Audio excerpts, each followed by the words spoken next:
माँ सरस्वतीना चरणों में नमन। नमस्कार विद्यार्थी मित्रों। विषय हिंदी, कक्षा 10वीं। आज हम पढ़ने जा रहे हैं पद्य 11, जिसका शीर्षक है भारतवर्ष हमारा है, जो बालकृष्ण शर्मा की कविता है। तो सबसे पहले इस कविता के कवि बालकृष्ण शर्मा का हम थोड़ा सा जीवन परिचय जान लें। विद्यार्थी मित्रों, ये नवीन बालकृष्ण शर्मा का उपनाम है, जिसका पूरा नाम है बालकृष्ण शर्मा नवीन। हिंदी साहित्य में प्रगतिशील लेखन के अग्रणी पंडित बालकृष्ण शर्मा का जन्म 8 दिसंबर 1897 में ग्वालियर राज्य के भयाना नामक गांव में हुआ था। 11 वर्ष की आयु में ही बालकृष्ण शर्मा की शिक्षा आरंभ हुई और उच्च शिक्षा के लिए शर्मा जी कानपुर गए, किंतु तब गांधी जी के आह्वान पर उसने कॉलेज छोड़ दी और राजनीति में सक्रिय हो गए। स्वतंत्रता आंदोलन का बालकृष्ण शर्मा पर इतना गहरा प्रभाव पड़ा, इसलिए राष्ट्रभक्ति और अन्याय के प्रति विद्रोह की चिंगारी इनके भीतर प्रकट हुई और अपने लंबे राजनीतिक जीवन के दौरान बालकृष्ण शर्मा को कई बार जेल जाना पड़ा। शर्मा जी लोकसभा और राज्यसभा के सदस्य भी रह चुके हैं और कुछ समय तक इन्होंने प्रभा और प्रताप ये पत्रों का संपादन भी किया।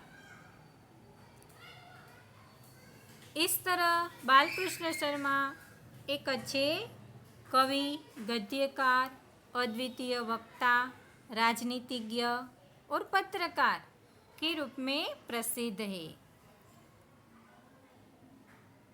अब बालकृष्ण शर्मा की मुख्य रचनाओं की ओर दृष्टि करें तो अफलक, क्वाशी, उर्मिला, कुमकुम, रश्मि रेखा तथा हम विष पाई जन्म के आदि बालकृष्ण शर्मा की सुप्रसिद्ध रचनाएं हैं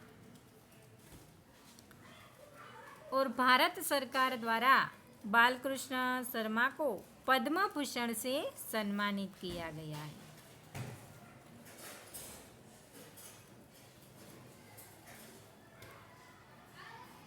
तो चलो अब हम बालकृष्ण शर्मा की कविता के सार को समझें।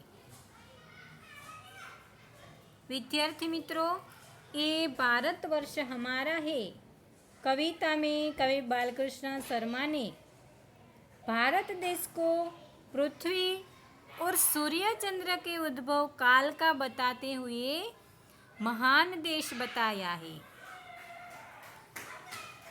और यह कविता राष्ट्र प्रेम से भरपूर है।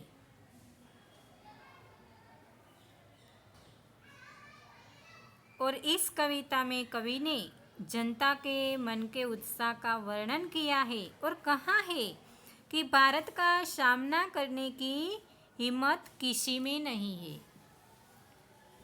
तो चलो अब हम इस पद्य के सार को समझें। कोटि कोटि कंठों से निकली आज यही स्वर धारा है, भारतवर्ष हमारा है, यह हिंदुस्तान हमारा है। कोटि कोटि यानी करोड़ों करोड़ों, कंठ यानी गला, तो करोड़ों करोड़ों कंठों से निकली यह स्वर धारा। स्वर धारा किसे कहा जाता है?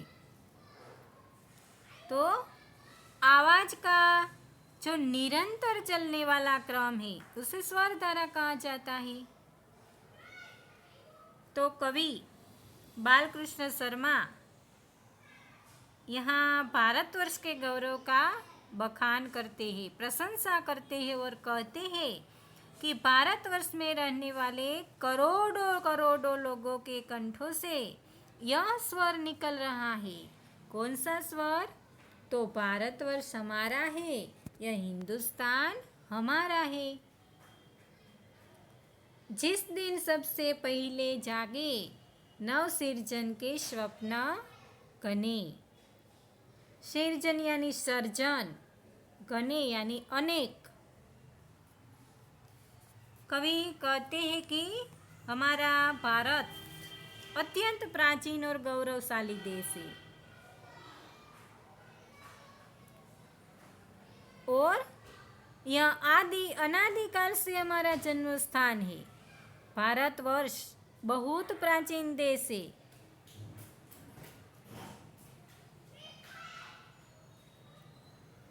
जिस दिन देश काल के दो दो विस्तृत विमल वितान तने। विमल यानी स्वच्छ और वितान यानी तंबू। कि जब सबसे पहले विश्व के रचयिता के मन में विश्व का निर्माण करने का ख्याल आया था, जिस दिन देश काल के दो दो यानी धरती और आकाश का निर्माण हुआ था और जब से आकाश में नभ के तारे छिटके और जिस दिन सूरज चांद बने, यानी जब से आकाश में सूर्य और चांद अस्तित्व में आए थे तथा आकाश में सर्वत्र तारे फैल गए थे, तब से हमारा यह भारत देश अस्तित्व में है। तो अपने देश पर हमें गर्व है कि यह भारतवर्ष हमारा है, कि यह हिंदुस्तान हमारा है। भारत जगत में उस काल से विद्यमान है जब से पृथ्वी का उद्भव हुआ और आकाश में सूर्य, चंद्र और तारे चमकने आरंभ हुए। तब से यह हमारा देश है और यह हमारा अभिमान है। भारतवर्ष हमारा है, यह हिंदुस्तान हमारा है। जबकि घटाओं ने सीखा था सबसे पहले दोहराना। जब घटाओं ने सबसे पहले दोहराना सीखा, दोहराना यानी उमड़ना। जब बादलों ने पहले पहले आसमान में उमड़ उमड़ कर गरजना सीखा, पहली पहल हवाओं ने जब सीखा था कुछ हहरना। हहरना यानी हवा के तेज चलने से जो होने वाली आवाज़ है उसे हहरना कहा जाता है। तो पहले पहले हवाओं ने अपनी गति से लोगों को कुछ दहलाना सीखा था, जबकि जल्दी सब सीख रहे थे सबसे पहले लहराना। लहराना यानी लहरें खाना। जल्दी यानी समुद्र, सारे समुद्रों में पहले पहले लहरें उठी। लहरें उठनी जब शुरू हुई थी तब सृष्टि का यह आदिकाल था। तो कवि कहते हैं कि उसी अनादि और आदिकाल से हमारा यह देश जो है वह हमारा जन्मस्थान रहा है। तो यह भारतवर्ष हमारा है।